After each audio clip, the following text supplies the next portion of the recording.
Spectrum routers, including Wi-Fi 6 models like the RAT2V2K and Aris Surfboard Max Pro, often have WPS enabled by default or easily activated through the Spectrum app. The WPS button is typically found on the router's exterior. On Aris routers, check the back panel. On others, it may be on the side or front, marked with WPS or a Wi-Fi symbol. Press and hold the WPS button for 2 to 5 seconds to open a 2-minute pairing window. Use the Spectrum app to enable WPS, including timeout settings for added security. During the pairing window, connect compatible devices by pressing their own WPS buttons.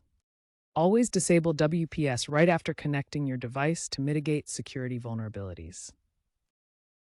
While WPS offers convenience for connecting devices, it has security vulnerabilities. Brute force attacks can crack the system, allowing unauthorized access to your network. Security experts recommend alternatives like WPA3 encryption, which provides stronger protection against attacks. Spectrum is phasing out WPS in favor of app-based setup and zero-touch provisioning.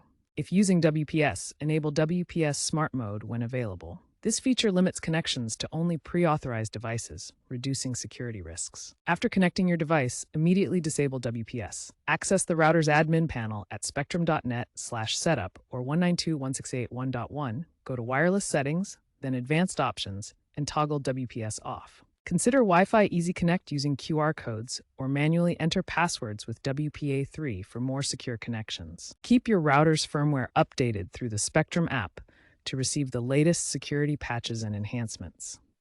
For optimal security, disable WPS entirely and rely on strong, unique passwords for all devices, combined with PA3 encryption and QR code connections.